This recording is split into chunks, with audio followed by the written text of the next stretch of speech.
I think the thing that people are weirded out by when it comes to intelligence agencies in this day and age is that they kind of act autonomously.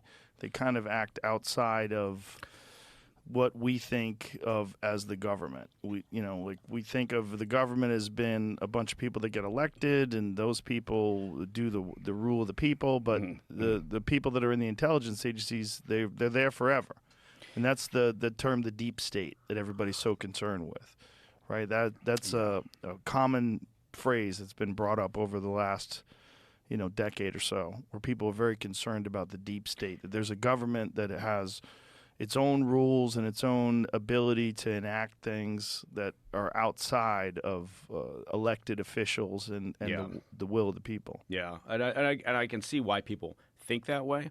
Having been behind the curtain for all that time, I guess there's two parts to this. One is never say never, right? I mean, you never want to discount the idea that the intel community or law enforcement or whatever could essentially develop a mind of its own, work separate from whatever government administration the people think they've elected into office.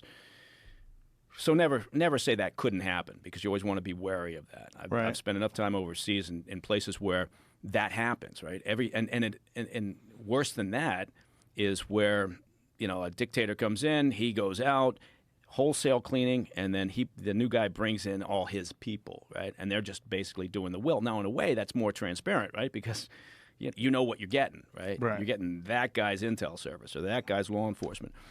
But having worked behind the curtain, at least the time that I was there, the agency was uniquely apolitical, right? All the people that I traveled around the world with, or the people that I met, worked with in various parts, we never talked about politics. It was just not. It was not an issue. Do you think that changed during Trump? I think it was probably even before Trump. I think it's just been a process where, and I have no idea why. Maybe in part because. No, I don't know. I was going to say because it's become a little more transitory. In the old days, what the old days are, through the Cold War and whatever, 70s and early 80s, people would join and the idea was, I'm here for good. I'm going to retire. Right. And now it's, somewhat of a stepping stone to other things. And so people move through these organizations on their way to somewhere else. And maybe that creates, some of this. But I don't want to say it couldn't happen. I just want to say, it's something you have to be always aware of. I think that there have been individuals in various offices who got too close or too comfortable with political access. Like with the CIA, you always want your director to have a good line of communication with the president. Right? It used to be more important when the director had a seat at the table. Right now they're pushed below the DNI. So the DNI is the guy that talks, and the agency director doesn't have the same access that they used to have. When did that change?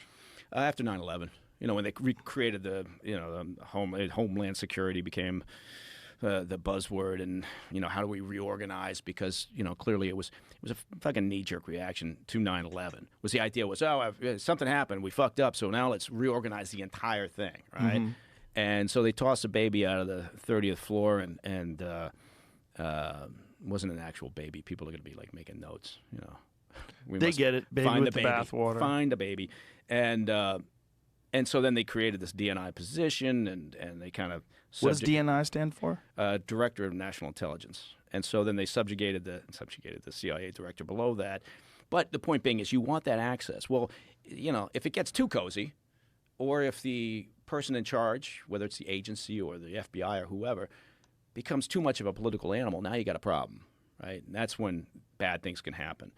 But the career people that I dealt with, that I met with over the years, and the people that I still know, the career people, they, for the most part, they just want to do the job, right? And I know people are going to say, well, of course that's what you're going to say, and I say that all the time. But fuck it, it's what I saw. So I got I'm not blowing smoke up anybody's ass, but